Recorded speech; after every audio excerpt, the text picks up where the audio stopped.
Yang terhormat, Kepala Eksekutif Pengawas Industri Keuangan Non-Bank Otoritas Jasa Keuangan. Yang kami hormati, para pejabat di Industri Keuangan Non-Bank Otoritas Jasa Keuangan. Yang kami hormati, para pengurus Asosiasi Asuransi Jiwa Indonesia, pengurus Asosiasi Asuransi Umum Indonesia, pengurus Asosiasi Asuransi Syariah Indonesia, pengurus Asosiasi Manajer Investasi Indonesia, pengurus Asosiasi Bank Kustodian Indonesia. Yang kami hormati, Bapak dan Ibu, perwakilan perusahaan asuransi dan perusahaan asuransi syariah, serta Bapak dan Ibu peserta sosialisasi. Assalamualaikum warahmatullahi wabarakatuh. Selamat pagi dan salam sejahtera untuk kita semua. Om Swastiastu, Namo Buddhaya, dan salam kebajikan. Kami ucapkan selamat datang dan selamat bergabung dalam sosialisasi Surat Edaran Otoritas Jasa Keuangan nomor 05-SEOJK.05-2022 tentang produk asuransi yang dikaitkan dengan investasi. Bapak, Ibu yang berbahagia, alhamdulillah, puji syukur kita panjatkan karena berkat rahmatnya, kita semua dapat hadir untuk bersama-sama menyimak pemaparan dari para narasumber yang luar biasa ini, meskipun harus dilaksanakan secara online. Semoga kita tetap sehat selalu. Atas nama Otoritas Jasa Keuangan, kami mengucapkan terima kasih kepada Bapak dan Ibu yang telah menyempatkan diri untuk menghadiri undangan kami. Selanjutnya, acara kami serahkan kepada Ibu Ratih selaku moderator. Kepada Ibu Ratih, kami persilahkan.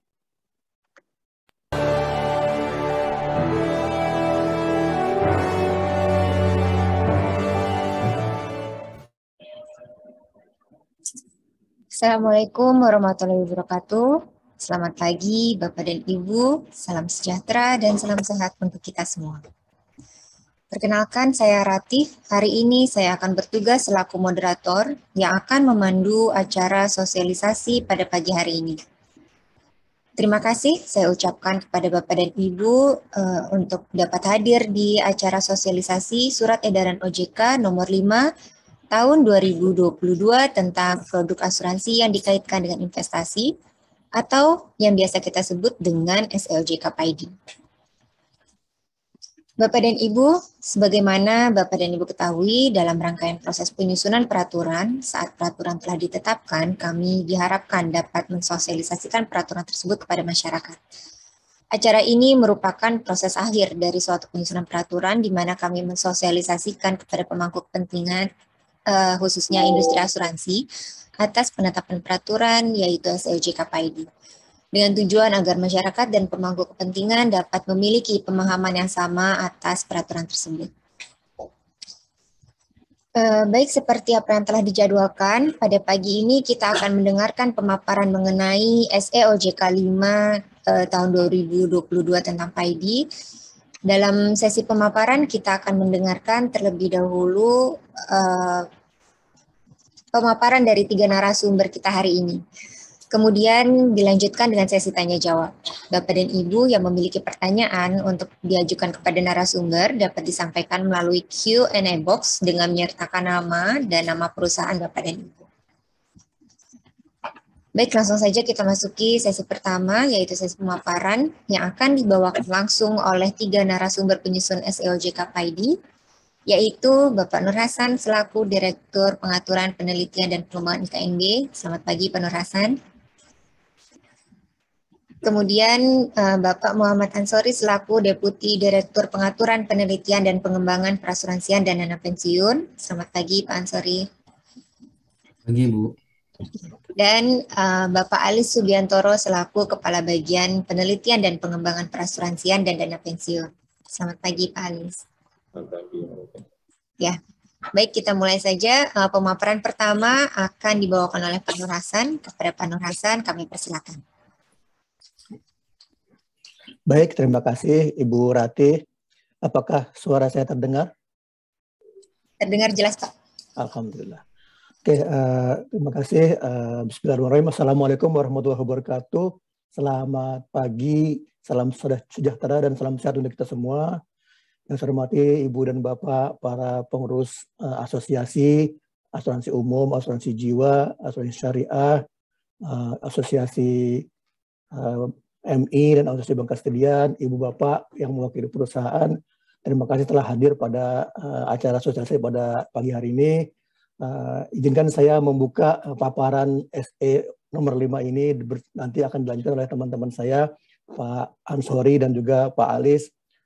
Sengaja kita keroyokan nih karena memang SE ini telah dibuat cukup lama, sudah melibatkan beberapa kali pergantian PIC baru selesai, sehingga ini merupakan pekerjaan keroyokan, lah katakan seperti itu. Dan juga Ibu dan Bapak dari asosiasi, rasanya kita sudah berkali-kali diskusi, berkali-kali bertukar pendapat, dan akhirnya ini yang ditunggu-tunggu, yang selama ini saya sering sekali terima WA bertanya kapan keluarnya, sekarang sudah keluar, dan sekarang kita berdiskusi. Mudah-mudahan sudah keluarnya ini tidak kecewa, tidak tetap semangat untuk bisa menjalankan pemasaran atau menjual produk PAID ini. Jadi memang tadi Pak Aris sudah menyampaikan dengan lengkap mengenai kenapa perlu disusun SEOJK PAID ini. Yang pertama tentunya ada amanat di POJK 23 produk, POJK 69 mengenai penanaman usaha, dan juga ada juga ketentuan 104 yang lama yang rasanya memang harus sudah kita ganti menjadi ketentuan OJK.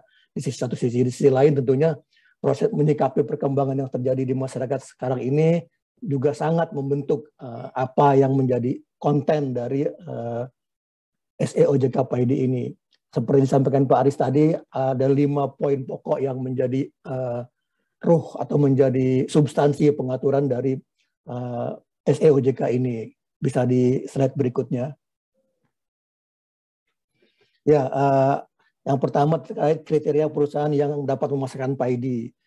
Karena kami melihat perusahaan yang tepat, memiliki resources yang tepat, dan juga mempunyai kekuatan yang tepat, yang memadai lah, yang dapat memasarkan produk yang sangat komplikatif ini, yang dapat mengelola produk ini dan investasinya dengan baik. Kedua, tentunya dari sisi produknya, desain PAID seperti apa yang akan dipasarkan. Banyak mungkin perubahan yang terjadi dari pengaturan existing semata-mata tadi untuk menyikapi juga perkembangan yang ada di masyarakat, mungkin juga untuk lebih menciptakan produk yang sesuai dengan kebutuhan masyarakat. Maka desain PAID ini kita atur dengan kriteria PAID-nya seperti apa. Untuk lebih mencerminkan perusahaan asuransi, tentu ada porsi pertanggungan dibandingkan dengan porsi porsi investasi. Terus kalau pertanggungan apa saja minimal itu diatur di dalam desain PAID-nya. Kemudian juga yang tidak kalah penting adalah mengenai pengelolaan aset dan liabilitas PAID. Karena biar bagaimanapun banyak nasabah yang menggantungkan harapan dari aset yang dikelola dalam produk PAID ini. Di samping untuk cadangan kalau seandainya tidak dapat membayar premi, maka itu jadi cuti premi, juga sebagai tentunya in case ada kebutuhan sewaktu-waktu bisa diambil dalam bentuk nilai tunai. Ini menjadi penting untuk kita menjaga bagaimana pengelolaan aset PAID ini bisa tetap prudent untuk dapat diandalkan ketika masyarakat atau nasabah yang membeli itu membutuhkan. Di sisi lain, di poin 4 itu adalah pemasaran PAID-nya. Ini juga hal yang krusial, karena dari berbagai perkembangan yang terjadi, isu pemasaran menjadi isu sentral dari produk PAID ini yang memicu ketidakpuasan nasabah karena ya sebagian besar karena ketidakmengertian yang atas produk yang dibelinya, dan ketidakmengertiannya ini tentunya menjadi peran proses pemasaran dan tenaga pemasar menjadi hal yang sangat penting untuk kita atur secara lebih rigid, lebih bisa menjadikan guidance agar komunikasi antara pemasar dan calon nasabah itu menjadi lebih transparan.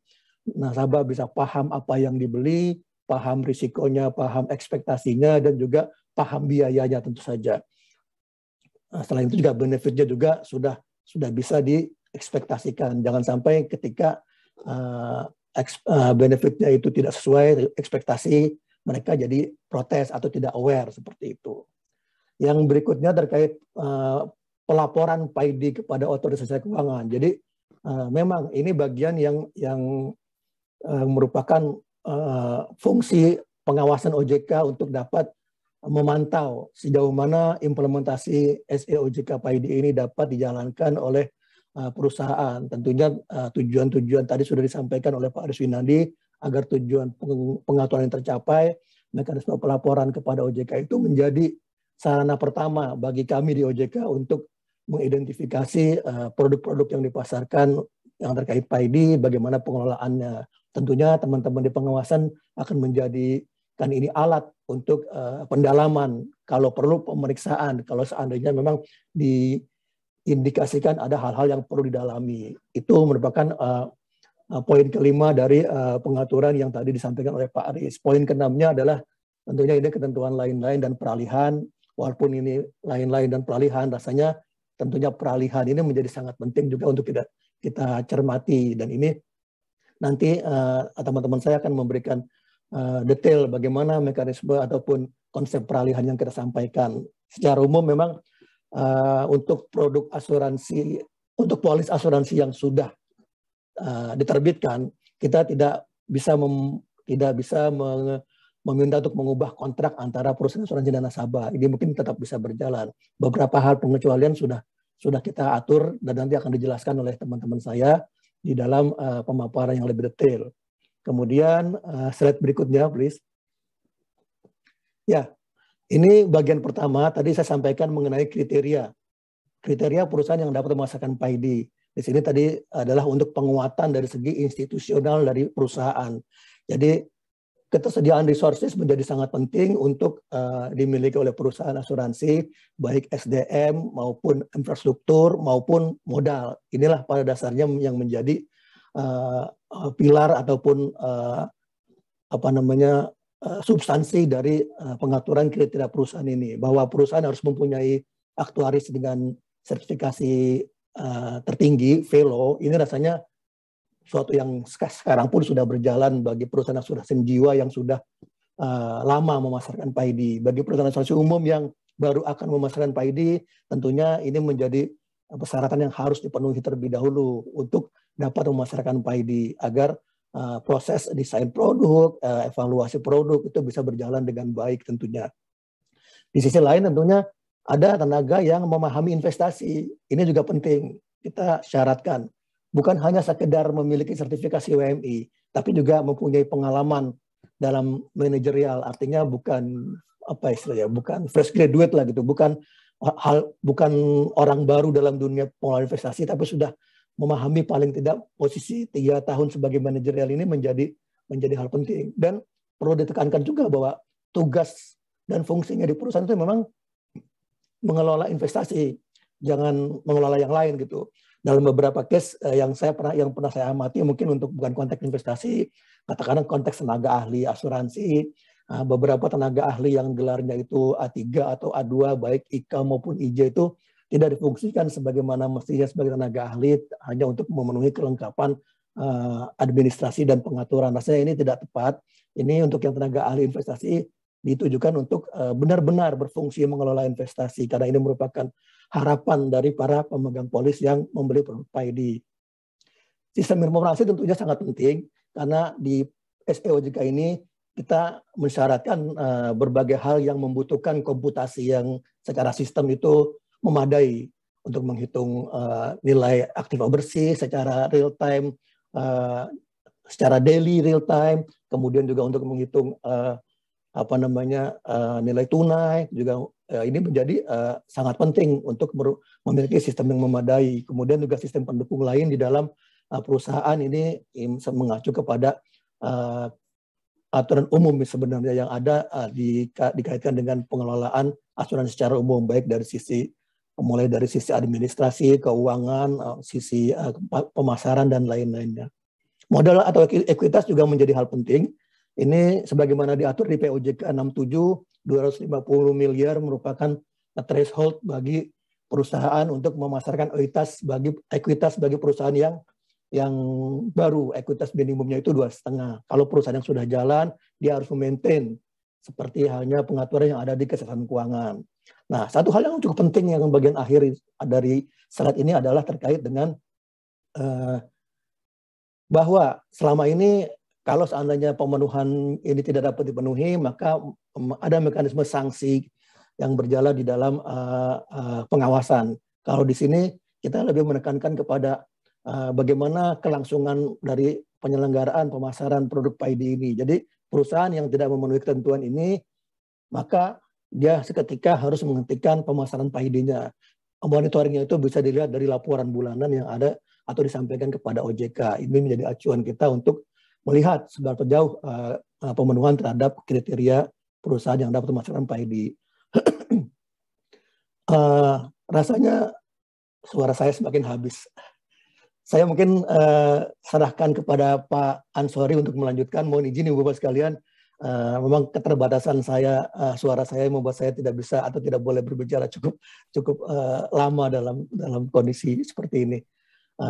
Terima kasih. Mungkin silakan Pak Ansori melanjutkan langsung saja.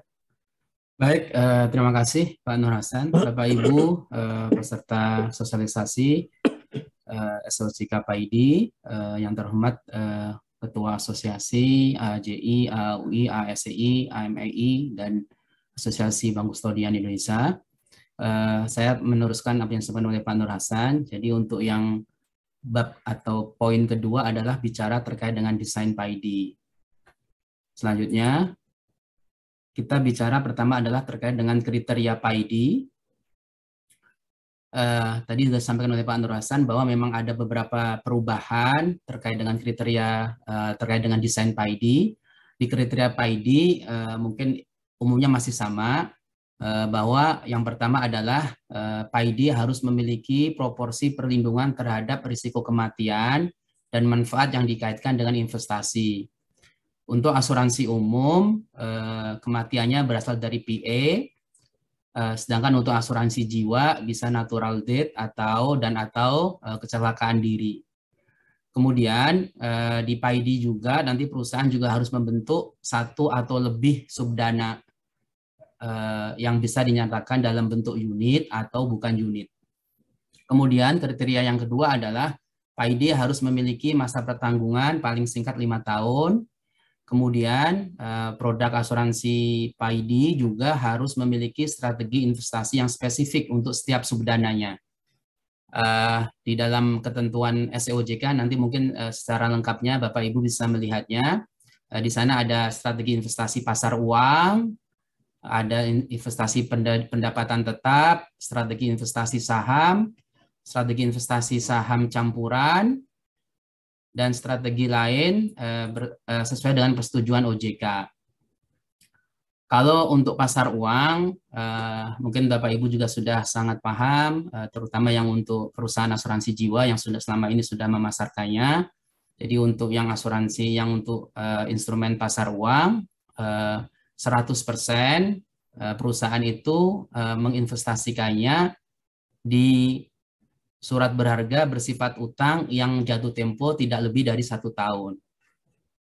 Kemudian termasuk juga bisa juga masuk ke deposito berjangka. Tentunya ini juga bisa dengan investasi pasar saham, pasar uang syariah nanti juga disesuaikan ya Bapak Ibu. Kemudian untuk pendapatan tetap, ini kita mungkin sudah berlaku juga. Jadi 80% dari total aset dari subdana, masing-masing subdana, itu diinvestasikan minimal 80% untuk surat berharga bersifat utang atau untuk penyertaan reksadana yang underlying-nya 100% SBN atau SBI. Kemudian untuk yang strategi investasi saham, sama kita membatasinya ada persyaratan paling kecil 80% diinvestasikan untuk ke ekuitas atau ke saham. Tentunya kalau syariah ya ke saham syariah sesuai dengan yang ada di listed di pasar modal. Kemudian untuk campuran masing-masing di bawah 80% ini dianggap campuran. Ada yang ke pasar uang, ada yang ke pendapatan tetap, ada yang ke ekuitas yang tidak yang masing-masingnya tidak melebihi 80%, maka ini dianggap strategi investasi campuran. Selanjutnya, terkait dengan uang pertanggungan, di sini diatur di dalam SOJK PAID, terkait dengan premi berkala, maka UP-nya harus lebih besar antara 5 kali premi atau kontribusi tahunan. Jadi yang berkala mungkin bulanan, disetahunkan dulu, kemudian 5 kalinya berapa, dan dibandingkan dengan 100 juta untuk polis rupiah, atau setara di ekuivalen dengan 500 juta untuk polis falas, gitu ya. Jadi mana yang lebih besar, itulah yang menjadi UP minimum untuk PAID. Kemudian untuk yang premi tunggal, maka perhitungan untuk minimum UP-nya adalah 125% dari premi atau kontribusi, atau dibandingkan dengan 100 juta untuk polis rupiah, atau setara 500 juta untuk polis falas.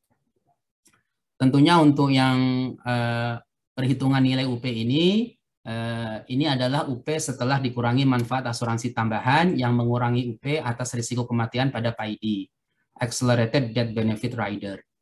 Ini mungkin Bapak Ibu juga sudah paham ya. Jadi kalau ada perusahaan, ada nasabah memiliki uang pertanggungan 1M, kecuali critical illness, kalau dia beli rider critical illness dan uang pertanggungannya menjadi berkurang, katakanlah 200 juta jadi 800 juta, maka UP-nya di sini dianggap 800 juta.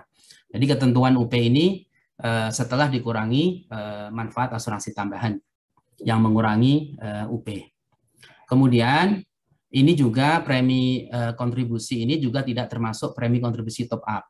Jadi lebih ke premi dasar. Selanjutnya di nilai tunai, di besaran di desain PAID ini kita juga mengatur terkait dengan nilai tunai, yaitu besaran manfaat yang dikaitkan dengan investasi ditentukan berdasarkan nilai tunai pada waktu tertentu. Kemudian di sini juga dipertegas di dalam SOJK PAID SOJK 5 2022 ini, PAID tidak memberikan garansi atau target tertentu atas nilai tunai atau hasil investasi. Kemudian untuk besaran nilai tunai PAID, PAID unit berdasarkan jumlah unit dan NAB per unit. Kemudian untuk PAID bukan unit berdasarkan bagian dari premi atau kontribusi yang dialokasikan untuk pembentukan nilai tunai, ditambah dengan hasil pengembangan, nilai investasinya berapa hasil pengembangannya, dikurangi dengan biaya-biaya yang muncul. Mungkin biaya-biaya nanti juga akan ada di dalam ketentuan di bagian pengelolaan aset dan liabilitas. Kemudian nilai tebus surrender value PAID sebesar nilai tunai pada angka 3 dikurangi biaya pembatalan atau pengakhiran polis sesuai ketentuan polis. Biasanya kalau pembatalan ini masih di dalam free look period, kalau pengakhiran ya mungkin sudah berjalan berapa tahun ketika pengakhiran, maka nilai tebus itu adalah nilai tunai dikurangi dari biaya pembatalan atau pengakhirannya. Tentunya ini biaya pembatalan dan pengakhiran ini juga nanti masuk di dalam informasi yang harus disampaikan pada saat menjual ke nasabah. Selanjutnya, ini adalah ketentuan polis asuransi untuk PAID, apa-apa yang perlu dimuat secara lengkap. Tentunya perusahaan juga yang menjual PAID juga harus mempertimbangkan juga di POJK produk terkait ketentuan polis asuransi di pasal 11 POJK 23 2015 itu juga banyak aturannya, tetapi sebagian besar memang disesuaikan dengan kondisi PAID di SOJK PAID saat ini. Ada bagaimana cara pembatalan polis dalam free look period, serta besaran dana yang dapat diterima pemegang polis. Ini juga harus ada informasi di dalam PAID.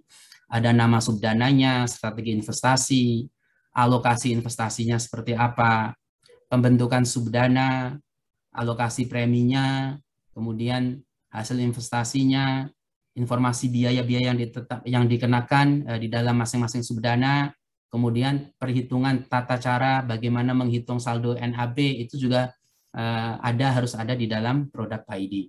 Dan tentunya juga disampaikan kepada nasabah di awal. Kemudian bagaimana pembentukan nilai tunainya, alokasi premi ketika premi dibayar, bagaimana polanya masuk ke nilai tunai semua, kemudian atau seperti apa itu harus disampaikan. pembebanan biayanya kapan, pengalihan dan penarikan subdana, alokasi hasil investasi, dan penghitungan saldo nilai tunai. Kemudian besaran, tata cara, waktu, jangka waktu pembayaran premi ini juga harus ada di dalam PAID. Kemudian biaya-biaya yang dikenakan selama periode asuransi itu juga harus ada informasinya di dalam PAID. Cara penghitungan besaran manfaat yang dikaitkan dengan investasi, kemudian bagaimana ketika penarikan atau pengakhiran polis ini juga harus ada di dalam PAID. Kemudian hak pemegang polis asuransi untuk memilih subdana, kemudian fund switching di tengah jalan itu juga harus ada informasi-informasi bagaimana cara memilih subdana atau switching subdana satu ke subdana yang lain sesuai dengan kebutuhan atau kepentingan atau keinginan nasabah. Kemudian di sini juga harus informasi terkait bagaimana permintaan cuti premi dan tata cara dan konsekuensinya. Kemudian di dalam PAID juga harus ada fitur tambahan apa yang disampaikan, apa yang diberikan, kemudian bagaimana persyaratan-persyaratannya. Mungkin sebelum sedikit masih di slide ke-7. Di sini mungkin ini yang beberapa pertanyaan tadi, saat ini sudah ada 141 pertanyaan, beberapa juga terkait dengan cuti premi, terkait dengan waiting period. Jadi di cuti premi ini hanya berlaku apabila terdapat permintaan paling lama 3 hari sebelumnya, 30 hari sebelumnya. Jadi cuti premi itu harus diminta oleh perusahaan, oleh nasabah atau pempol, tertanggung atau pemegang polis, kemudian dia harus disampaikan 30 hari sebelum mulai cuti premi.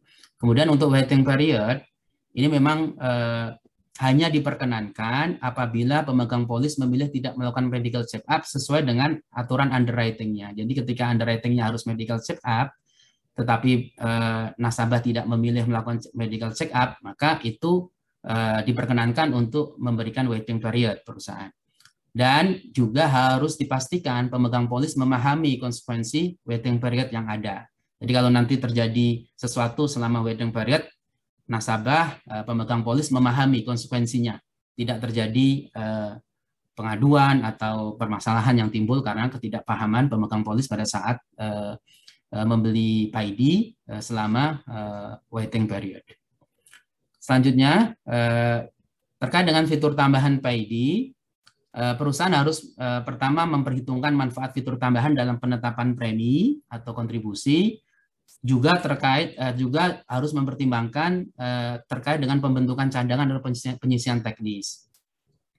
Kemudian juga harus memiliki sistem informasi yang dapat mengidentifikasi apakah pemegang polis, tertanggung atau peserta ini telah memenuhi kriteria untuk memperoleh manfaat fitur tambahan. Jadi ini yang perlu diperhatikan oleh perusahaan ketika memasarkan PAID yang memberikan fitur tambahan, harus mempertimbangkan fitur tambahan ini harus masuk di dalam perhitungan penetapan premi, cadangan penyisian teknis, dan juga harus memiliki didukung dengan sistem informasi yang memadai.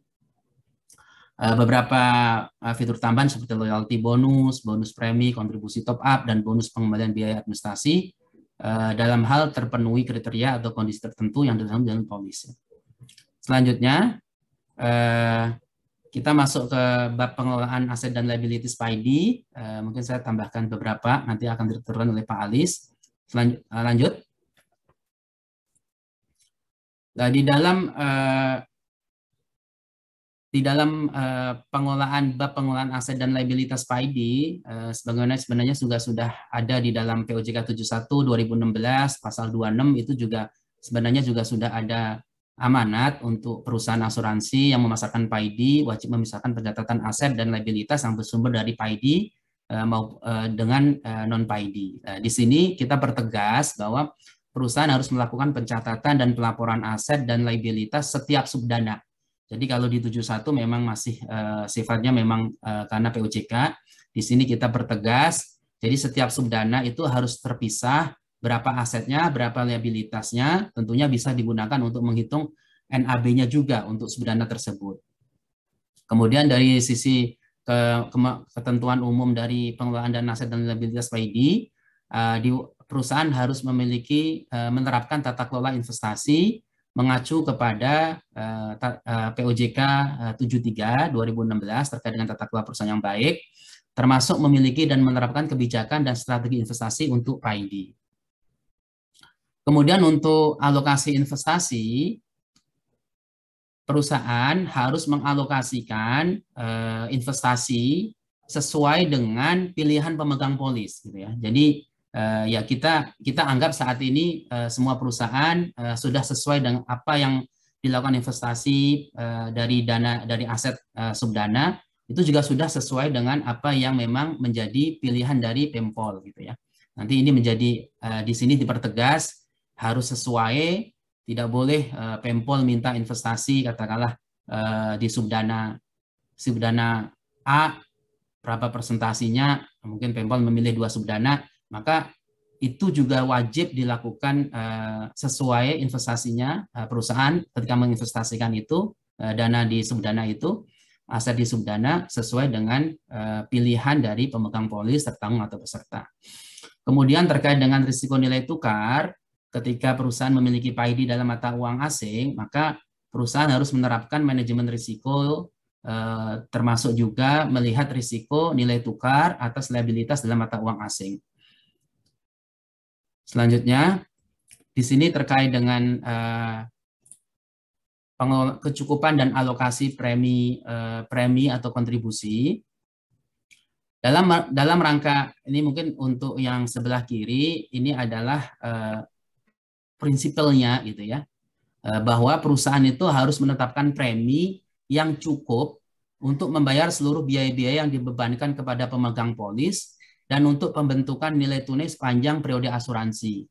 Karena kalau kita lihat beberapa pengaduan, beberapa nasabah mengatakan dia merasa membayar beli PAID, tapi ketika berapa tahun nilai tunainya belum terbentuk. Dan ini juga sehingga memang diharapkan memang premi dasar yang ditetapkan atau yang dibuat itu benar-benar diperhitungkan gitu ya. Jadi jangan sampai nanti nasabah merasa atau pemegang polis merasa sudah membeli, sudah membayar tiap bulan, kemudian 3 tahun pertama ternyata nilai tunainya belum terbentuk. Dan ini juga harus diperhatikan. Kemudian melakukan evaluasi secara berkala atas kecukupan premi kontribusi dan nilai tunai untuk membayar seluruh biaya-biaya sepanjang periode asuransi dan menyediakan nilai tunai. Ini perlu dievaluasi apa-apa yang sudah ternyata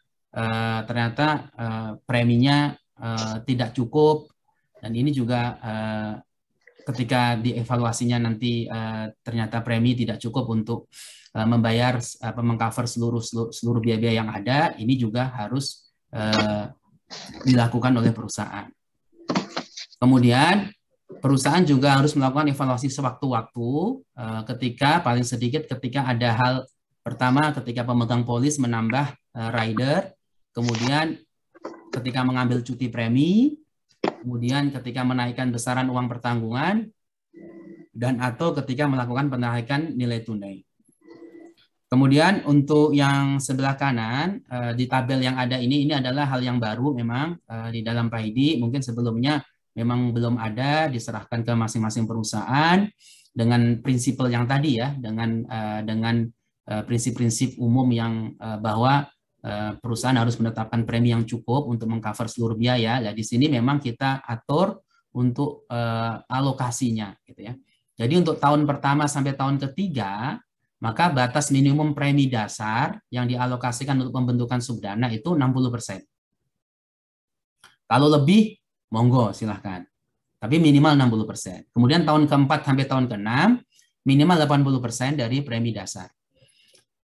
Kemudian tahun 7 sampai 10 95%, dan tahun 11 seterusnya 100% harus semua dialokasikan untuk pembentukan subdana. Sedangkan untuk premi tunggal, premi top up reguler atau premi top up tunggal, maka maksimal minimal 95% dialokasikan untuk pembentukan subdana. Jadi hanya 5% yang digunakan untuk biaya akuisisi yang lain.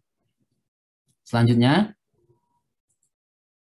untuk strategi investasi di sini untuk pembentukan subdana, tadi mungkin di awal di bagian desain PAID kita sudah sampaikan bahwa subdana itu strateginya sudah diatur, yaitu tadi ya pasar uang, kemudian pendapatan tetap, ekuitas, dan campuran, baik untuk konvensional maupun untuk syariah. Tetapi memang di dalam strategi investasi yang di poin C ini memang dimungkinkan gitu ya, kalau memiliki strategi investasi yang lain. Tetapi harus dipastikan bank kustodian itu dapat melakukan penatausahaan atas seluruh underlying investasi subdana tersebut. Kemudian yang kedua terkait dengan penamaan dari subdana PAID, karena ini memang terkait dengan perlindungan konsumen, pemahaman konsumen juga, pemahaman pemegang polis, maka di sini harus mencirikan. Jadi ketika investasinya ada di pasar uang, mungkin namanya harus benar-benar mencirikan pasar uang, mungkin money market atau yang lain.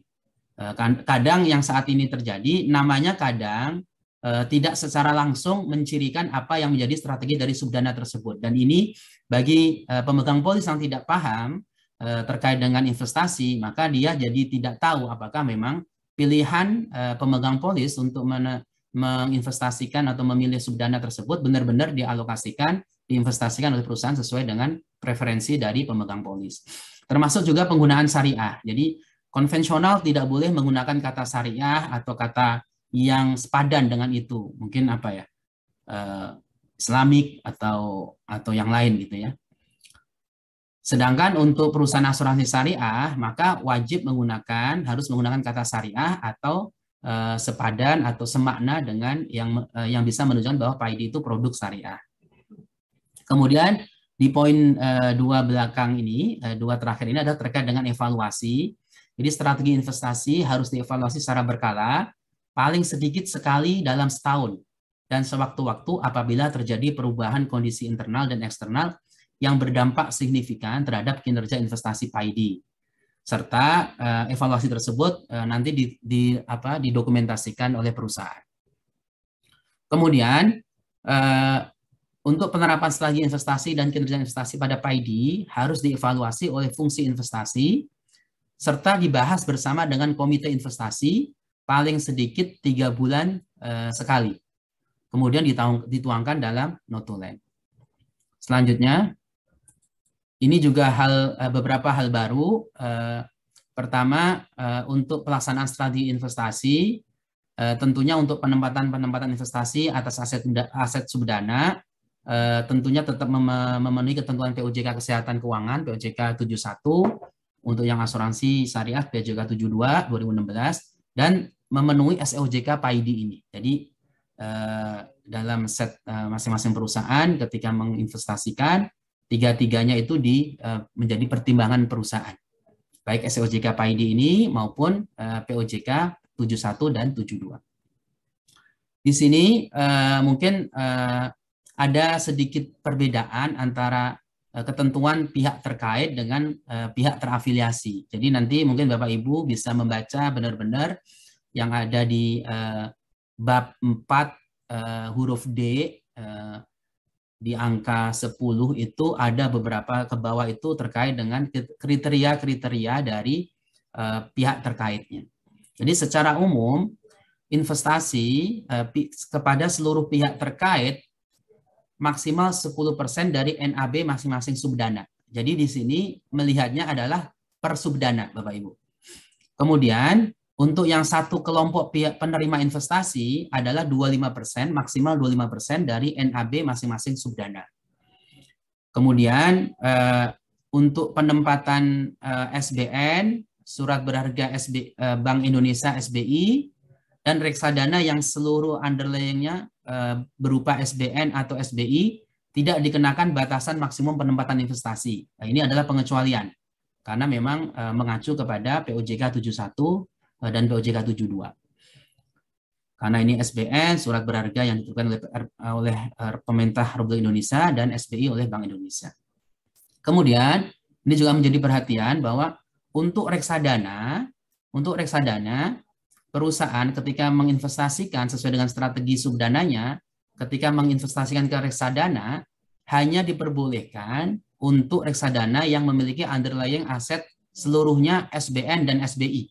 Ini pertimbangannya karena SBN dan SBI kan tadi kan tidak ada batasan, sehingga dipersilahkan. Karena dia SBN dan SBI, jadi penempatan di reksadana ini hanya berlaku untuk subdana yang memiliki strategi investasi pendapatan tetap. Jadi kalau ekuitas, maka tidak mungkin dimungkinkan untuk melakukan reksadana.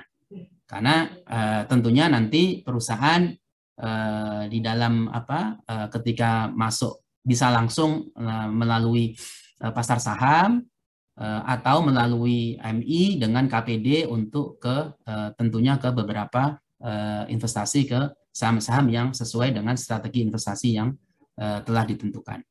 Kemudian untuk yang penempatan investasi subdana di luar negeri hanya dapat dilakukan atas polis asuransi PAIDI dengan mata uang asing. Jadi kalau mata uangnya rupiah, di mana banyak pemegang polis adalah warga Indonesia yang mungkin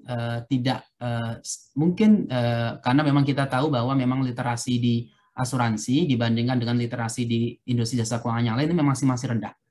Terakhir adalah cuma 19% untuk literasi asuransi, sehingga memang untuk menghindari risiko-risiko yang harus dipahami oleh pemegang polis terkait dengan risiko nilai tukar, maka yang bisa menempatkan investasi subdana di luar negeri hanya untuk polis asuransi PAIDI dengan mata uang asing. Kemudian untuk mendukung tadi terkait dengan batasan 10% dari NAB masing-masing subdana dan 25% untuk yang penerima investasi, kelompok penerima investasi, maka perusahaan diminta untuk menyampaikan daftar rincian pihak terkait dan kelompok penerima investasi. Ini nanti sudah disesuaikan di laporan bulanannya menggunakan format pada lampiran 1 harusnya nih ya, lampiran 1 SOJK. Kemudian Bapak Ibu bisa melihat nanti di lampirannya seperti apa dan nanti akan masuk di dalam format laporan bulanan yang selama ini Bapak Ibu sudah sampaikan ke OJK. Kemudian perusahaan tidak boleh melakukan pengalihan investasi dari satu subdana ke subdana lain yang dikelola perusahaan. Jadi ini untuk menghindari ketidaktransparansi NAB masing-masing subdana. Jangan sampai ketika investasi di subdana A bagus, di subdana B jelek, kemudian di split gitu ya investasinya atau proporsinya sehingga bisa berimbang, dan ini tidak boleh. Jadi dilarang melakukan pengalihan investasi dari subdana yang satu ke subdana yang lain. Selanjutnya, ini mungkin terakhir dari saya, nanti akan dilanjutkan oleh Pak Alis terkait dengan kesesuaian penempatan investasi. Jadi ketika nanti berjalannya waktu, kemudian penempatan investasi subdana itu tidak sesuai dengan strategi investasi atau tidak memenuhi batasan investasi, maka perusahaan wajib menyesuaikan 10 paling lambat 10 hari bursa sejak diketahui terjadinya ketidaksesuaian strategi investasi dan atau batasan investasi yang disebabkan transaksi yang dilakukan oleh perusahaan. Mungkin perusahaan lagi memindahkan investasinya ke saham tertentu, kemudian saham tertentu itu mungkin karena aksi korporasi dari pemegang sahamnya sehingga menjadi terkait, gitu ya. Yang awalnya tidak terkait, sekarang menjadi terkait, maka karena dia disebabkan oleh aksi korporasi, maka 10 hari harus disesuaikan.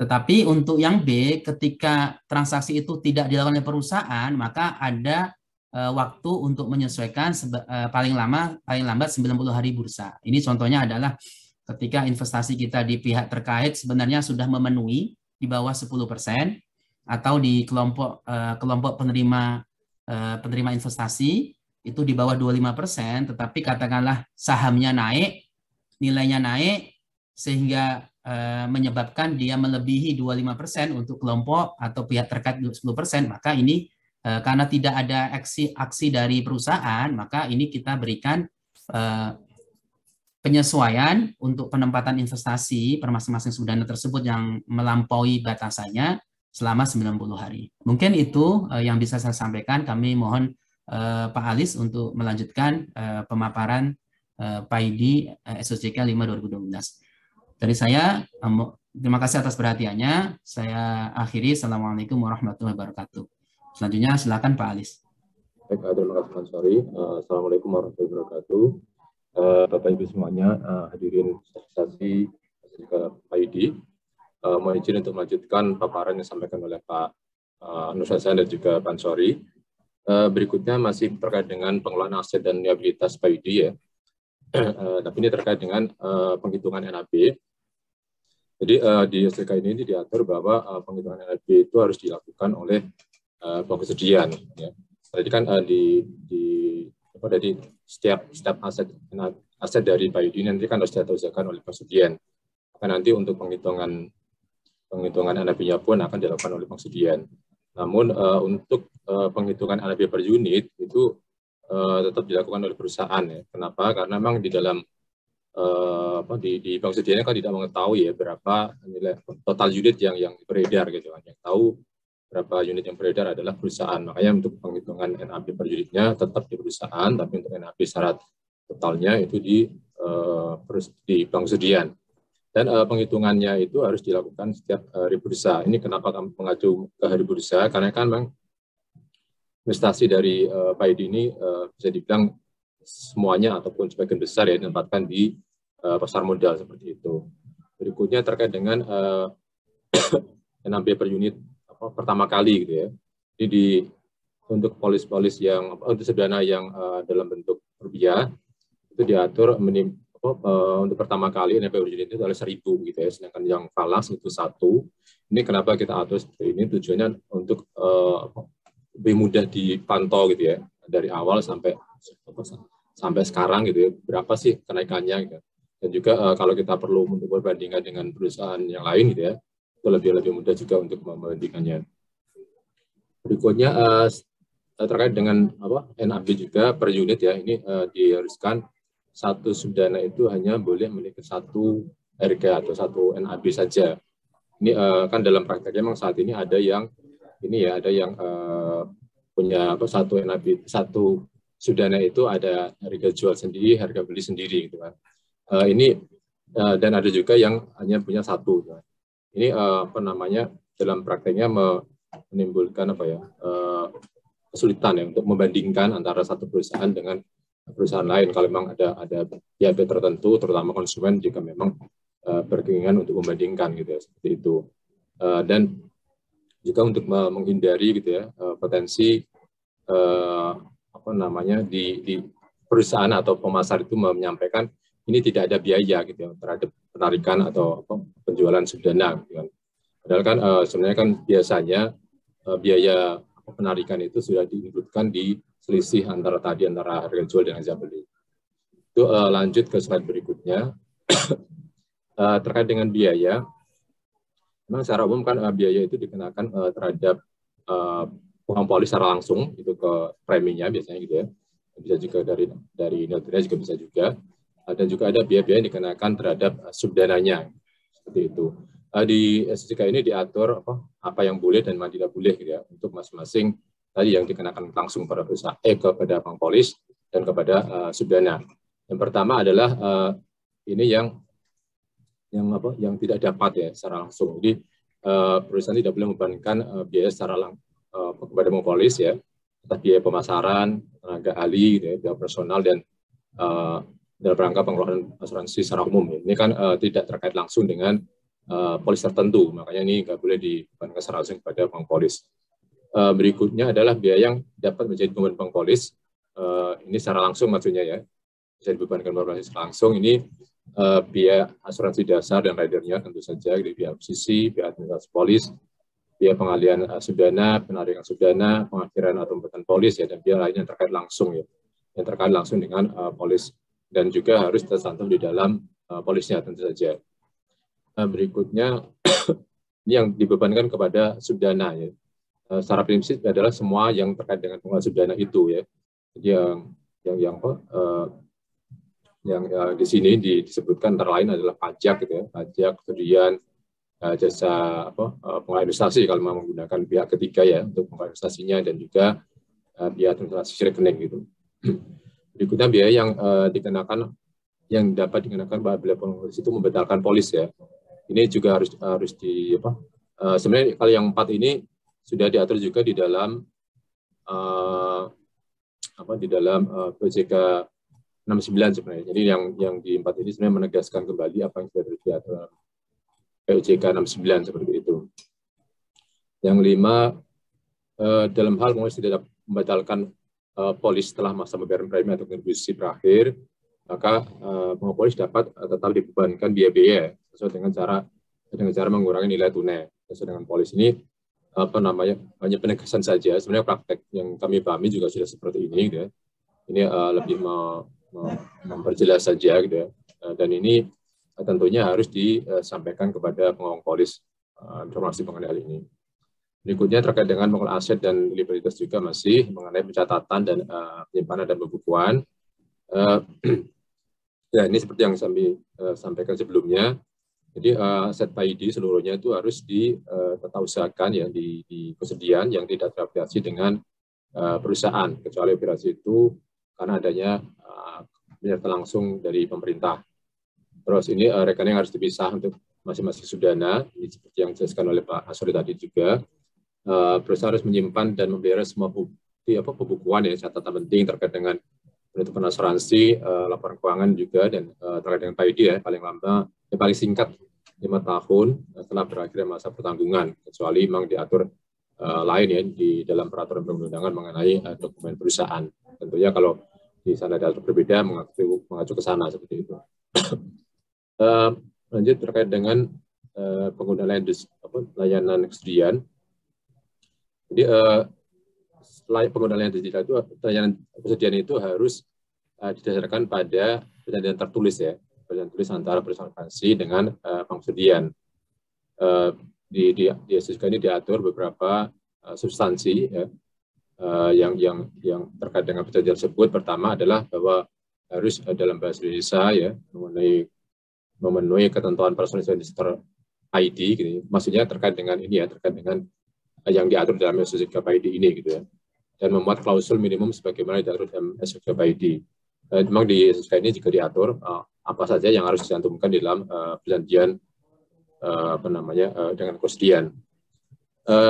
Layanan kesediaan yang harus diperoleh ya, harus digunakan oleh perusahaan asuransi itu paling sedikit mencakup 3 hal ya. Pertama ada jasa penitipan dan kesediaan untuk aset sudananya ya, atas seluruh asetnya gitu ya, yang dimiliki dari sudana tersebut.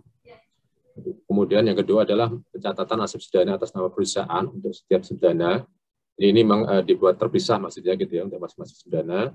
Dan yang ketiga adalah penghitungan NAB-nya. Ini seperti yang tadi karena ada kewajiban di sisi perusahaan untuk penghitungan itu dilakukan kesediaan, maka di perjanjiannya itu harus clear ya bahwa ruang lingkup layanan itu mencakup juga hal itu. Berikutnya terkait dengan penilaian, pemantauan, dan evaluasi. Memang ini sebenarnya sejalan dengan ketentuan yang diatur dalam Undang-Undang 40 dan juga di PJK 69 ya, bahwa setiap perusahaan asuransi itu akan melakukan bersama dengan pihak manapun ya, itu harus ada proses namanya seleksi gitu ya, seleksi dan evaluasi seperti itu. Ini dalam konteks dengan kesediaan juga diatur di SSK PAID ini bahwa perusahaan harus melakukan penilaian atas kelayakan bank kesediaan ya, itu di awal ya. Yang kedua adalah memantau dan melakukan evaluasi atas atas kinerjanya seperti itu. Mungkin next slide. Ya mungkin berikutnya terkait dengan pemasaran PAID, ini beberapa hal ya yang diatur dengan pemasaran PAID. Mungkin bisa langsung ke slide berikutnya. Ya, ini masuk ke ketentuan umum ya. Ketentuan ini ada beberapa hal yang diatur. Pertama terkait dengan keterbukaan informasi produk PAID. Ini ketentuan yang bersifatnya hanya umum. Karena nanti di dalam di bawahnya nanti ada ketentuan yang lebih detail terkait dengan keterbukaan informasi ya. Jadi secara prinsip adalah perusahaan asuransi itu harus mengedepankan ya, mengutamakan keterbukaan informasi kepada pengembang polis ya, dan juga tertanggung dan peserta atas PAID yang dipasarkan, baik itu sebelum tiba di dalam proses pemasaran ya, maupun nanti setelah menjadi pengembang polis seperti itu. Juga perusahaan harus menekankan penjelasan bahwa PAID itu merupakan produk untuk perlindungan atas risiko tertentu. Jadi memang ini seringkali yang menjadi kurang dipahami oleh masyarakat atau konsumen dari PAID adalah menganggapnya tujuan utama dari PAID adalah untuk investasi. Jadi ini perlu jadi perhatian baik bagi perusahaan maupun pasar ya dalam waktu melakukan pemasaran untuk menjelaskan kepada calon pemegang polis bahwa PAID itu tujuan utama adalah tetap untuk perlindungan atas risiko tertentu ya atau asuransi seperti itu. Ini tadi sudah dijelaskan oleh Pak Hasan juga di awal ya seperti itu. Perusahaan harus berikutnya terkait dengan apa yang harus dilakukan oleh perusahaan sebelum polis terbit ya. Pertama adalah perusahaan harus memastikan kesesuaian PAID dan subdana dengan kebutuhan profil risiko dari si pemegang polis atau tanggung peserta. Jadi dalam nanti di bawah itu diatur lebih detail lagi ya dalam memastikan kesesuaian itu apa yang harus dilakukan oleh perusahaan. Yang kedua adalah memastikan pemahaman calon pemegang polis. Ini juga di bawah nanti akan diatur lebih lanjut lagi bagaimana cara perusahaan memastikan pemahaman pemegang polis. Yang ketiga, memastikan kecukupan data, informasi, dan dokumen pendukung yang diperlukan untuk ratingnya harusnya sudah menjadi praktek di perusahaan ya. Jadi SUJK ini hanya memperjelas atau mempertegas kembali apa praktek yang sudah ada di perusahaan. Berikutnya terkait dengan penerimaan premi ya ini untuk memberikan kepastian kepada konsumen yang setelah membayarkan premi gitu ya. Makanya di SUJK ini diatur bahwa premi itu ya baru dapat diterima oleh perusahaan apabila perusahaan itu telah memastikan bahwa pertanggungan itu bisa diterima berdasarkan ketentuan rating perusahaan. Tapi yang dimaksud di sini itu ini menjawab juga pertanyaan di chat di Q&A ya kalau salah ya. Masih yang sebelumnya tadi. Masih sebelumnya. Ini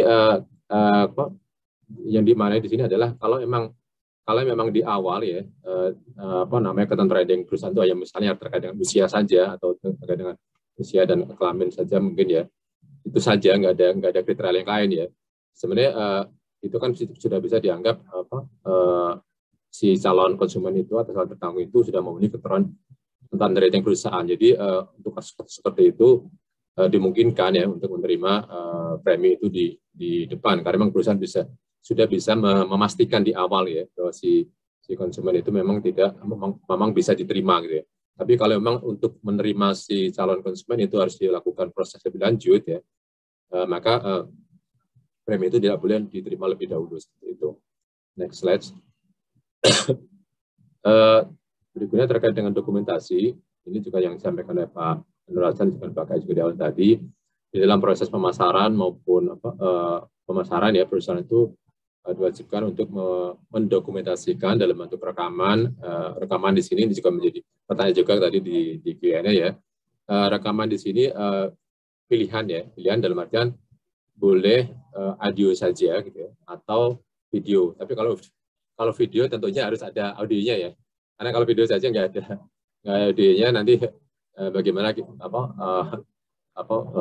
tahu pernyataannya seperti apa, bagaimana penjelasannya gitu ya. Jadi kalau video plus audio, tapi kalau audio saja dibolehkan seperti itu. Itu yang direkam adalah pertama penjelasan perusahaan mengenai manfaat, biaya dan risiko PAID ya, dan juga fitur tambahan. Ini minimum ya. Tapi kalau perusahaan akan merekam lebih banyak dari ini diperbolehkan. Akan mungkin lebih bagus gitu ya. Karena memang yang B adalah pernyataan pemahaman calon polis ya. Sebagaimana tercantum di dalam lampiran. Jadi memang di lampiran itu ada format pernyataan pemahaman yang harus diparaf dan tangani dan juga dinyatakan atau diucapkan oleh si calon pemegang polis seperti itu. Jadi memang tujuan dari dokumentasi ini adalah untuk tadi ya sebagai bukti jika terjadi perselisihan antara perusahaan dengan pemegang polis. Jadi memang ini untuk kepentingan bersama ya antara pemegang polis dan si perusahaan gitu ya. Tentunya makanya tadi yang di atas itu yang nomor 1 itu sifatnya minimum ya. Jadi kalau menurut perusahaan ya, menurut kebutuhan perusahaan itu tidak cukup seperti ini gitu kan, harus lebih lengkap misalnya seperti itu ya, akan lebih baik seperti itu. Berikutnya setelah penerbitan polis ya, setelah polis terbit dalam masa free look itu perusahaan asuransi harus melakukan welcoming call ya. Welcoming call ini tujuannya adalah untuk melakukan konfirmasi ulang atas pemahaman terhadap produknya, dan juga untuk memastikan bahwa produk yang dibeli atau yang polis yang diterbitkan itu memang sudah sesuai dengan yang diminta atau yang dibutuhkan oleh si tukang polis seperti itu. Jadi proses welcoming call ini juga nanti harus direkam juga seperti itu. Berikutnya keterbukaan informasi atas pengelolaan dana. Jadi terkait dengan pengelolaan dana PAID itu nanti perusahaan diwajibkan untuk melakukan transparansi dalam 4 hal ya. Pertama adalah dengan menyampaikan laporan kinerja subdana. Laporan kinerja subdana ini maksudnya untuk masing-masing subdana ya, fund fact sheet untuk masing-masing subdana. Ini disampaikan atau dibuat setiap 3 bulan sekali ya, 3 bulan sekali. Yang kedua adalah publikasi dan update setiap subdana, ini harian ya, di websitenya perusahaan minimum ya. Tapi kalau perusahaan tetap mau mencantumkan juga di koran ya, ataupun di media massa itu masih dibolehkan, tapi minimum itu adalah di websitenya perusahaan. Yang ketiga adalah perkembangan nilai tunai ya, masing-masing pengelola. Dan yang keempat ada ini saldo nilai tunai dan rincian aset subdana apabila diminta oleh bank polis tertanggung untuk peserta. Untuk yang 1 sampai dengan 3 itu sifatnya adalah berkala ya, waktunya sudah ditentukan. Kalau yang 4 ini sewaktu-waktu. Jadi makanya perusahaan harus punya sistem yang memungkinkan untuk menyediakan yang di nomor 4 ini gitu. Kalau sewaktu-waktu si konsumennya itu menanyakan seperti itu. Slide berikutnya. Ini terkait dengan penawaran rider. Kan di perusahaan itu di ketentuan SJK ini juga diatur nanti mengenai kewajiban perusahaan untuk melakukan evaluasi keberlangsungan gitu ya, evaluasi keberlangsungan atas polis asuransinya seperti itu. Itu salah satunya kan memang dalam rangka ini ya, kalau si konsumen atau si polis akan menambah rider gitu ya. Jadi memang tujuannya adalah memastikan bahwa si polisnya itu gitu ya, preminya maupun nilai tunainya yang sudah terbentuk ya, apabila dibebankan biaya tambahan dari ini, maka tetap diharapkan tetap bisa berjalan sampai dengan akhir kontrak ya, dan juga masih tersedia nilai tunai. Kenapa? Karena kan memang ekspektasi dari konsumen pada waktu membeli PAID ini kan ya harapannya bisa berjalan sampai dengan akhir kontrak gitu kan, seperti itu. Yang kedua adalah harapannya kedua adalah karena ini produk yang ada investasinya, harapannya kedua adalah tetap ada nilai tunai gitu. Kalau ada nilai tunai yang dipahami memang itu tergantung dari kinerja investasi dan juga biaya-biaya yang akan dibebankan di masing-masing tertanggung seperti itu. Terus khusus untuk yang nomor 2 ini khusus untuk asuransi umum ya. Secara prinsip kita atur. Kenapa? Karena memang asuransi umum kan produknya itu ada yang personal lines, ada juga yang untuk bisnis ya.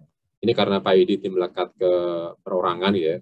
Makanya untuk rider ini asuransi umum kita perjelas di sini hanya boleh untuk asuransi perorangan ya, untuk usaha asuransi kesehatan, asuransi diri, motor maupun harta benda seperti itu.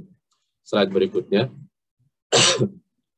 Ini terkait dengan yang tadi yang kesesuaian antara PAID dengan kebutuhan dan profil pengpolis. Ya. Untuk memastikan kesesuaian tersebut, perusahaan harus melakukan penilaian ya, atas yang pertama adalah kebutuhan dan kemampuan pengpolis ya. Yang kedua atas profil risikonya, kebutuhan kemampuannya dan juga profil risikonya. Yang kedua adalah memastikan bahwa pengpolis telah memahami risiko terkait PAID dan sudah dipilih. Ya. Yang ketiga, memastikan PAID sudah telah sesuai dengan hasil penilaian. Jadi harus dibandingkan gitu ya, apakah memang PAID yang akan dipilih atau dan subdana yang akan dipilih gitu ya, itu sudah sesuai dengan hasil penilaian tadi. Yang keempat adalah memastikan PAID dan subdana dalam mata uang asing yang dapat dipilih oleh pengpolis yang memiliki pemahaman atas risiko nilai tukar mata asing yang dibuka dengan kepemilikan rekening bank dan mata uang asing. Memang di dalam tadi ada juga di Q&A ada yang nanya apakah mata uang asingnya di sini harus sama gitu ya, ataukah boleh berbeda. Jadi tujuan dari tujuan dari pembelian rekening di sini adalah tadi memastikan pemahaman atas risiko nilai tukar ya. Jadi memang yang terpenting adalah di situ gitu. Jadi memang dengan memiliki rekening ya atau uang asing harapannya si konsumen itu paham bahwa ada risiko nilai tukar yang dihadapi oleh si konsumen tersebut. Jadi secara prinsip sebenarnya sebaiknya sama, tapi sebenarnya kalaupun berbeda itu dimungkinkan karena kan tujuan utamanya adalah tadi memahami adanya risiko nilai tukar seperti itu. Jadi kalaupun dia beda mata uang asingnya gitu kan, itu paling tidak mereka sudah paham mengenai risiko tersebut. Berikutnya untuk mendukung pelaksanaan pilihan kebutuhan kemampuan dan profil risiko tadi, ini hal-hal yang harus dimiliki atau dilakukan oleh perusahaan. Pertama adalah melakukan identifikasi dan penetapan kriteria target pasar PAID. Jadi perusahaan harus memetakan dulu ya, PAID ini cocoknya untuk siapa ya, untuk siapa. Ini karena dalam prakteknya gitu ya, beberapa kasus yang sengketa ya itu disebabkan karena tadi gitu ya pemahaman gitu kan, pemahaman si konsumen itu terhadap produk PAID yang kurang, dan pemahaman itu biasanya sangat terkait dengan latar belakang dari si konsumen tersebut gitu kan. Makanya ini harus jelas ya targetnya itu siapa gitu, target pasarnya. Kedua adalah perusahaan harus melakukan pengumpulan informasi mengenai kebutuhan, kemampuan, dan profil risiko dari si konsumen, calon tertanggungnya seperti itu ya. Yang ketiga, memastikan melaksanakan evaluasi dan kebutuhan, kemampuan ini membandingkan ya, apakah memang dari hasil data yang dikumpulkan tadi ini profilnya sudah sesuai nggak sih dengan target pasarnya gitu ya, seperti itu. Terus yang keempat adalah dari hasil penilaian tadi, perusahaan akan memberikan rekomendasi gitu ya, rekomendasi spesifikasi produk ini termasuk UP-nya, jangka waktu pembayaran preminya berapa premi harus dibayar setiap bulannya seperti itu ya. Dan juga subdana yang sesuai dengan profilnya seperti apa. Ini di sini perusahaan harus memberikan rekomendasi gitu ya. Jadi berdasarkan hasil evaluasi atau penilaian tadi. Yang kelima adalah perusahaan harus melakukan dokumentasi ya. Jadi semuanya dokumentasi ini sangat penting ya tadi, karena terutama tadi kalau terjadi perselisihan antara perusahaan dengan konsumen. Slide berikutnya. Ini dalam rangka memastikan pemahaman calon pemegang polis tentang peserta, ada beberapa hal yang harus dilakukan. Pertama adalah tentunya memberikan dokumen replay ya. Replay ini akan di ketentuan jika di pelindungan konsumen itu ada dua versi ya, ada versi umum dan juga versi personal. Ini dua-duanya harus disampaikan. Yang kedua adalah dijelaskan ya, jadi tidak hanya disampaikan tapi juga harus dijelaskan, karena kan memang dengan latar belakang konsumen yang berbeda-beda, mungkin dengan membaca saja tidak cukup ya, itu harus ada proses penjelasan dari perusahaan kepada si konsumennya. Berikutnya adalah melakukan penilaian pemahaman calon tertanggung ya.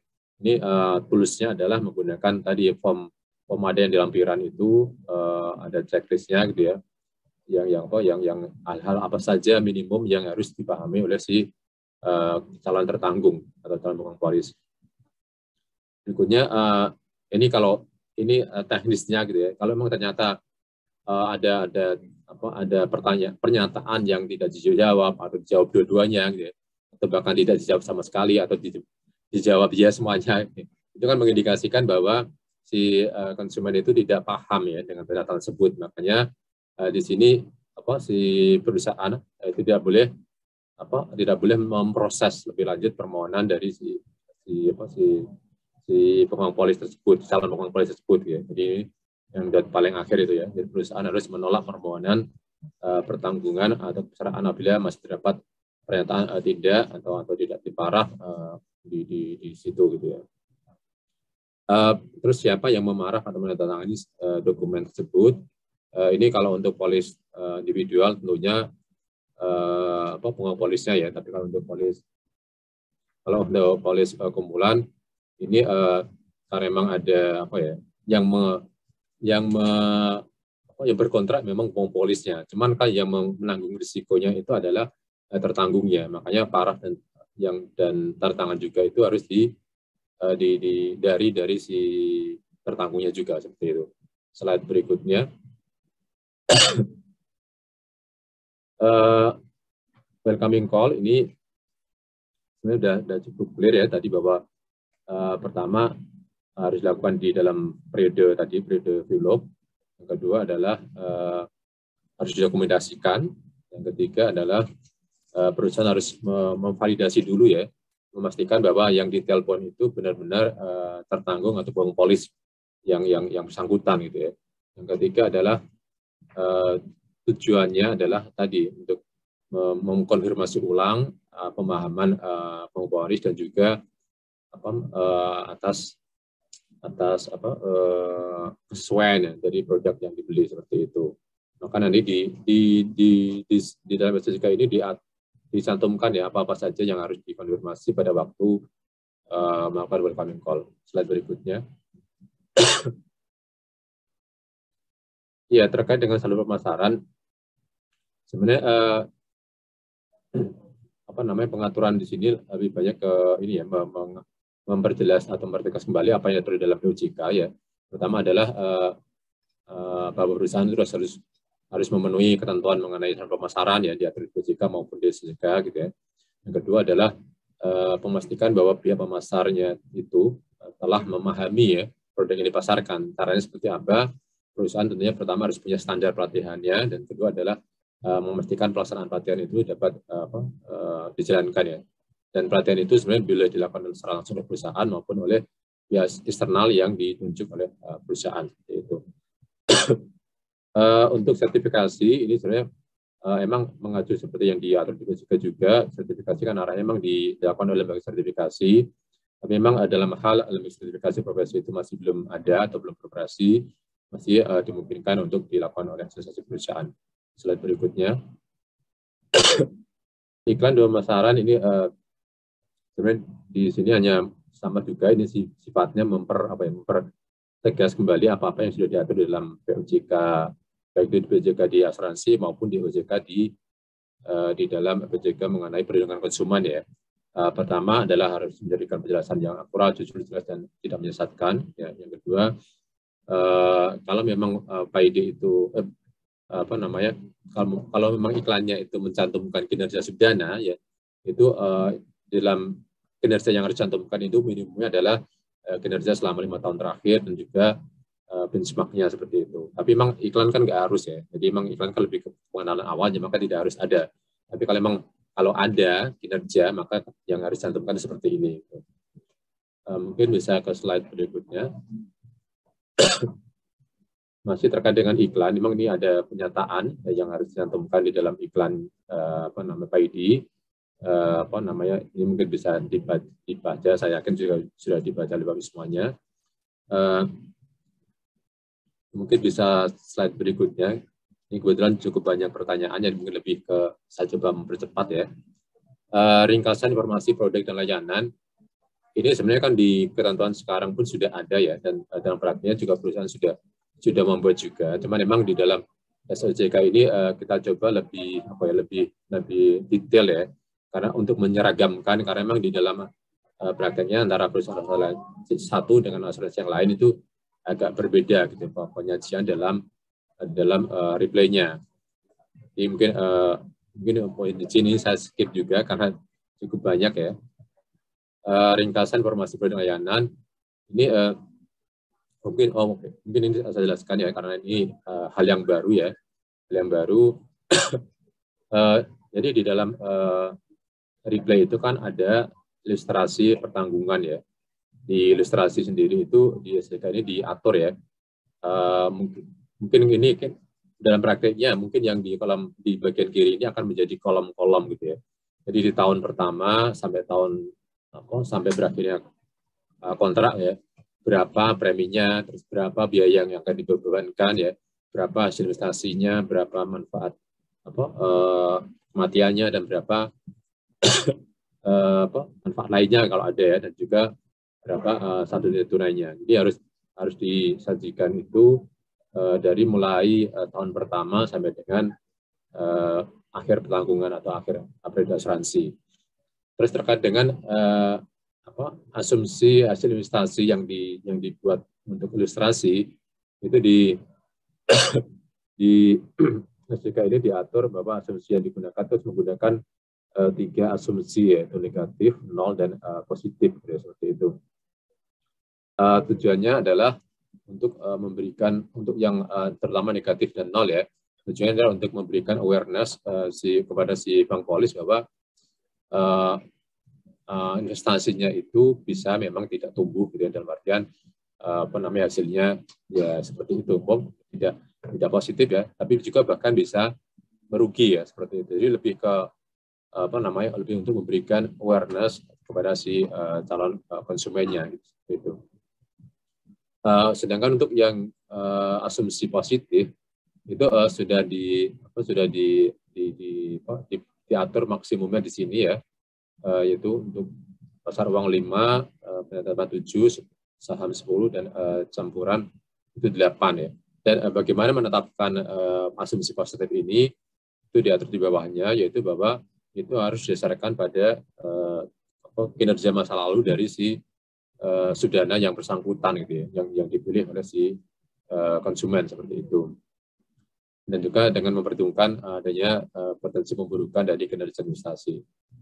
Oke, slide berikutnya. Masih terkait dengan replay, ini untuk yang replay personal ya. Kalau tadi kan secara umum ya, sebenarnya yang secara umum tadi pun itu harus dicantumkan juga untuk replay personal. Cuman memang yang membedakan replay personal dengan replay umum kan, kalau replay personal itu asumsi di dalam ilustrasi itu berdasarkan tadi hasil penilaian ya. Kalau misalnya berapa sih premi yang sanggup dibayar oleh si konsumen gitu kan. Makanya nanti itu harus dicermin di dalam replay personalnya, seperti itu.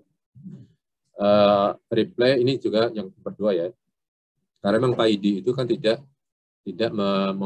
menggaranti nilai tunai maupun hasil investasi. Makanya dalam replay pun itu tidak harusnya tidak mencantumkan kata-kata atau kalimat yang dapat disyaratkan adanya target ataupun garansi atas hasil investasi maupun nilai tunai. Slide berikutnya. Laporan kinerja dana atau convex sheet ini hal yang baru juga ya di dalam, meskipun kami pahami dalam prakteknya pun beberapa perusahaan atau mungkin sebagian besar perusahaan sudah membuat juga ya. Cuma memang di dalam SJK ini dibuat supaya standar ya. Pertama standar dalam hal periodenya, yaitu diupdate-nya dibuat 3 bulan sekali ya. Jadi setiap 3 bulan akan dirilis atau dibuat konveksi masing-masing subdana. Yang kedua, standar kedua adalah terkait dengan isinya ya. Di sini diatur secara umum adalah ada 2 ya. Pertama adalah profil dari si subdana tersebut ya. Itu termasuk perusahaannya, nama subdananya, periode laporannya gitu ya. Terus jenis strategi dan sebagainya. Intinya profil itu yang tidak berubah ya. Yang berikutnya adalah kinerja subdana. Kinerja subdana itu semua yang harus diupdate sewaktu-waktu ya. Nanti setiap 3 bulan sekali tadi. Karena ini kan sangat tergantung dari kinerja dari masing-masing subdana tersebut. Di sini ada misalnya total NAB-nya berapa, jumlah unit berapa, NAB per unitnya juga berapa ya, komposisi masing-masing. Oh, yang ini juga yang mungkin sangat penting adalah terkait dengan rincian investasi ya. Jadi di SJK ini diatur investasi yang dirinci, yang disajikan dalam konveksi itu paling sedikit ya adalah 10 investasi terbesar atau minimum mencerminkan 80% dari total investasi dari setiap subdana PID gitu ya, yang bersangkutan, seperti itu. Berikutnya adalah kinerja ya, benchmark ya, dan yang terakhir adalah mengenai disclaimer. Slide berikutnya. Publikasi NAB ya ini memang harus setiap hari ya, tadi dijelaskan juga. Mungkin bisa slide berikutnya aja. Laporan perkembangan nilai tunai untuk masing-masing untuk masing-masing pengpolis ya. Ini di ketentuan yang lama juga sudah ada, cuman memang frekuensinya kita buat lebih sering supaya si konsumen itu terinfo ya perkembangan dananya itu lebih sering ya. Karena di ketentuan sekarang kan, di ketentuan sebelumnya ya itu kan diatur paling sedikit setahun sekali ya, di dalam SIK ini diatur itu disesuaikan ya. Kalau memang periode pembayaran preminya itu bulanan atau 2 bulanan gitu misalnya ya, itu maka wajib disampaikannya itu setiap kali periode pembayaran premi tadi gitu ya. Tapi kalau periode pembayaran preminya itu 3 bulanan atau semesteran mungkin atau tahunan ya, itu sekurang-kurangnya disampaikan laporannya adalah setiap 3 bulan sekali seperti itu. Terus itu yang secara reguler ya. Berikutnya adalah kalau si konsumen itu akan memberikan top up ya. Top up, setiap top up juga harus disampaikan laporan juga supaya terinfo ya. Ini nanti dari top up itu tercermin di nilai tunainya seperti apa gitu ya, seperti itu. Dan yang terakhir adalah setiap saat ya apabila diminta seperti itu. Slide berikutnya. Oh ya, untuk penyampaiannya memang ini bisa lewat surat elektronik, bisa website perusahaan yang ataupun aplikasi khusus ya, kalau memang perusahaan punya aplikasi khusus yang bisa diakses oleh konsumen, mungkin dengan memberikan username dan password gitu ya, untuk mengakses laporan dari masing-masing konsumennya seperti itu. Slide berikutnya. Ini isi dari laporan nilai tunai. Mungkin mudah-mudahan sih itu cukup banyak ya, mungkin mohon izin saya skip juga ya. Dan sepertinya sih menurut saya sih sudah cukup jelas ya kalau baca di SIK-nya langsung seperti itu. Berikutnya tata cara ini pelaporan kepada OJK ya. Pelaporan OJK ini pertama terkait dengan pelaporan produk ya. Ini sebenarnya secara prinsip sih sama dengan yang existing ya, cuman jadi ada penambahan informasi yang di bawah ini ya, yang sampai dengan J ini. Karena memang kenapa ditambahkan ini? Karena memang di dalam SIK ini kan ada beberapa pengaturan baru gitu ya, yang harus diterapkan oleh perusahaan, dan itu akan diakses oleh OJK pada waktu melakukan pelaporan atau persetujuan produk seperti itu. Mungkin mau izin di skip juga, lanjut mungkin ya. Ketentuan lain-lain ini hanya penegasan bahwa pemasaran PID itu harus memenuhi ketentuan yang diatur dalam SIK pemasaran, pengusuran juga PID ini harus memenuhi ketentuan mengenai perlindungan konsumen, dan juga harus memenuhi bahwa ini berlaku juga untuk PID yang unit maupun yang unit seperti itu. Slide berikutnya. Ya, ini mungkin yang krusial ya, tadi saya sampaikan Pak Nur Hasan. Dan peralihan ini menjadi hal krusial karena memang menjadi trigger kapan perusahaan harus menyesuaikan atau menerapkan SIK ini. Yang pertama adalah untuk polis yang existing ya. Jadi untuk polis existing yang sudah diterapkan oleh perusahaan itu secara prinsip tidak ada kewajiban perusahaan untuk menyesuaikan ya. Jadi memang tetap boleh menggunakan polis tersebut tanpa ada penyesuaian. Berikutnya adalah yang nomor 2 ini adalah untuk sebenarnya yang nomor 2 ya. Yang 2 ini adalah untuk produk ini ya, produk existing, tapi untuk pertanggungan baru, untuk new business gitu ya. Jadi ada beberapa ketentuan yang harus segera atau langsung diterapkan sejak SIK ini diterapkan. Pertama adalah mengenai waiting period ya, yang tadi yang di awal. Ini harus diterapkan sejak SIK ini berlaku. Yang kedua adalah terkait dengan cuti premi. Ini juga sejak SIK berlaku juga.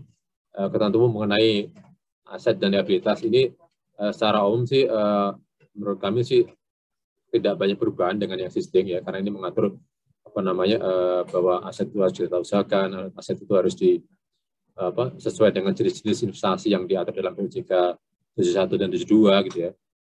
Makanya ini harusnya bisa diterapkan secara langsung oleh perusahaan. Yang berikutnya adalah terkait dengan strategi investasi, itu jenis investasinya, penamaan subdana, evaluasi strategi investasi secara berkala ya. Untuk yang 1 dan 2 ini juga tidak banyak berubah dengan ketentuan existing, seharusnya juga bisa langsung diterapkan juga gitu. Yang 3 ini hal yang baru gitu ya. Tapi memang kan pelaksanaannya tadi sekurang-kurangnya 3 bulan sekali gitu ya. Jadi memang perusahaan masih punya waktu ya. Kalau memang sekarang belum dilakukan kan masih 3 bulan sekali, berarti kan ya masih ada waktu 3 bulan kurang lah ya. 2 bulan lebih. Berikutnya adalah publikasi wawasan AB, ini juga saya yakin sih datanya kan sudah ada ya, tinggal dipublikasi saja, jadi harusnya tidak menjadi kendala. Berikutnya pelaporan perkembangan nilai tunai, ini dalam proyeknya juga sudah dilakukan, cuma memang frekuensinya jadi lebih sering tadi ya, makanya mungkin memang ini ada penyesuaian, tapi karena secara prinsip format gitu ya sudah ada dan juga dilakukan perusahaan, seharusnya juga tidak menjadi kendala. Berikutnya untuk yang nomor 3, daftar rincian pihak terkait, ini disampaikan pertama kali di laporan bulan Maret 2022 yang disampaikan di bulan April ya.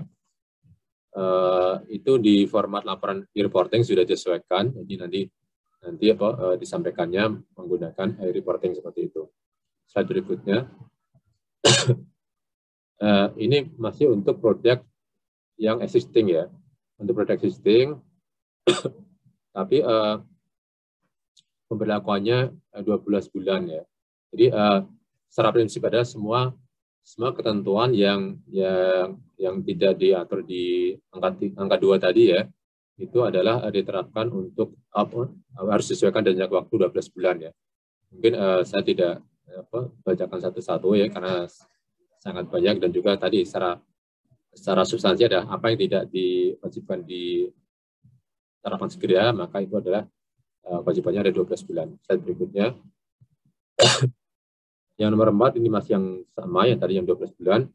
Nomor 5 adalah untuk PID yang telah dilaporkan kepada OJK, namun belum mulai surat persetujuan. Jadi kalau masih ada proses pelaporan kepada OJK yang masih proses disetujui, itu perusahaan harus menyesuaikan pelaporan tersebut dengan SDK ini.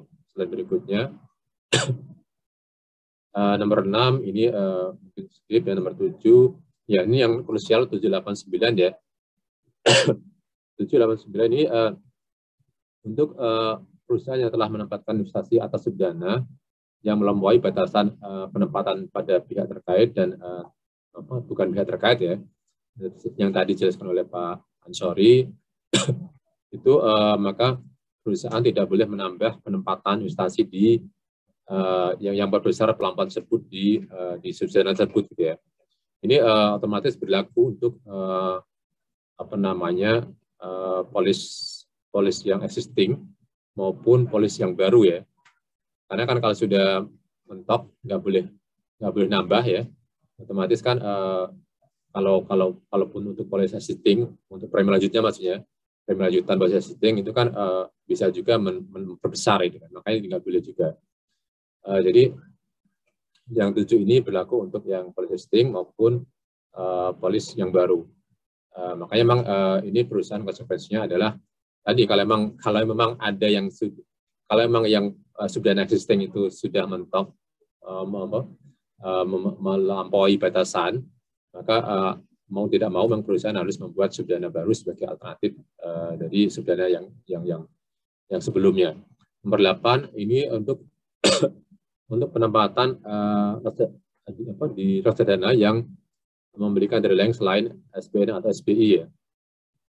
Jadi kalau untuk yang nomor 8 ini adalah secara prinsip tidak harus menyesuaikan penempatan investasi pada reksadana tersebut, dalam artian tidak harus di redeem gitu ya reksadananya.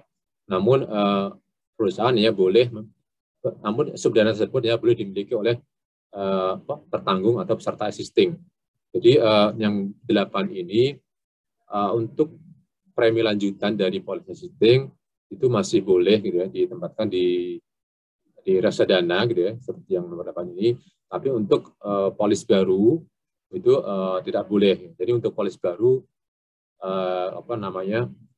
mau nggak mau ya perusahaan memang harus membuat subdana baru gitu ya untuk produk tersebut seperti itu. Kalau memang subdana tersebut ditempatkan di reksadana yang memiliki antara lain selain SPN dan SPI.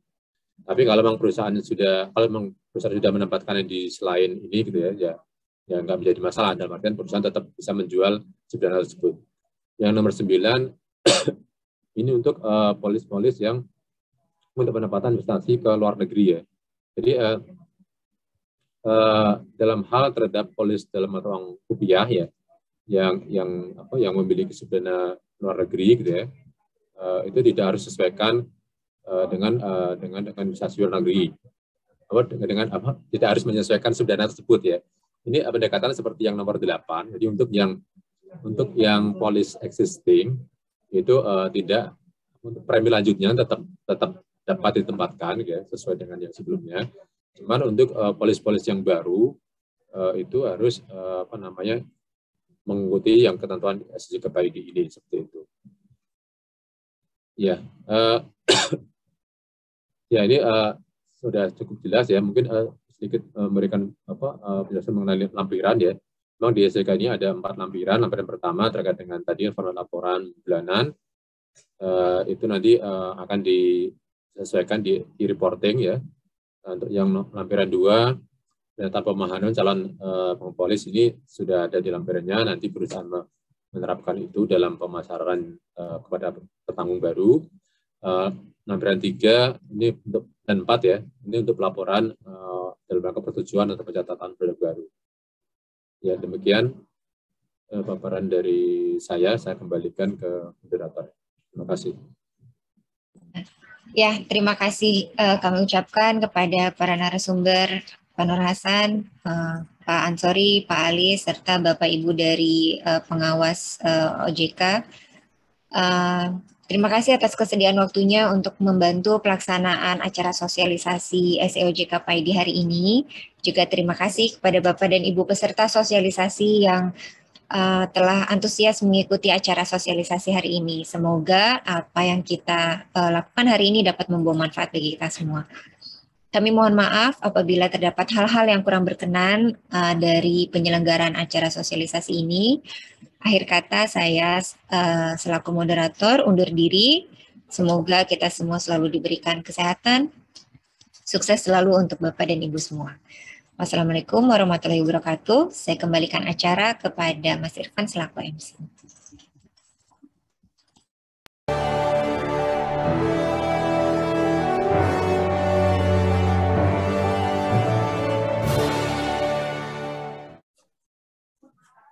Terima kasih kepada para panelis dan moderator atas penyampaian materinya. Bapak dan Ibu peserta sosialisasi, dengan berakhirnya sesi tanya jawab, maka berakhir pula sosialisasi SEOJK tentang produk asuransi yang dikaitkan dengan investasi. Kami berharap acara ini bermanfaat bagi kita semua dalam rangka menciptakan industri asuransi yang sehat dan kompetitif. Kami ingatkan kembali bahwa materi sosialisasi ini dapat diunduh melalui tautan yang telah dibagikan oleh panitia pada kolom chat dan terdapat juga pada surat undangan. Dan dimohon untuk berpartisipasi untuk mengisi form evaluasi penyelenggaraan kegiatan yang tautannya telah dibagikan juga dalam kolom chat. Apabila terdapat pertanyaan lebih lanjut mengenai ketentuan yang telah disosialisasikan, Bapak dan Ibu dapat menyampaikannya melalui surel dengan alamat tanya.dp3b@ojk.go.id. Pada kesempatan terakhir ini, sekali lagi kami mengucapkan terima kasih kepada Bapak dan Ibu peserta sosialisasi yang telah menyimak acara ini dari awal hingga akhir. Saya, mewakili panitia yang bertugas, menyampaikan mohon maaf apabila ada hal yang kurang berkenan dalam penyelenggaraan acara pada hari ini. Terakhir, saya Irfan dan tim DP3B yang bertugas pamit undur diri dari hadapan Bapak dan Ibu. Tetap patuhi protokol kesehatan. Salam sehat. Akhir kata, terima kasih. Wassalamualaikum warahmatullahi wabarakatuh. Dan selamat siang. Waalaikumsalam warahmatullahi wabarakatuh. Waalaikumsalam warahmatullahi wabarakatuh.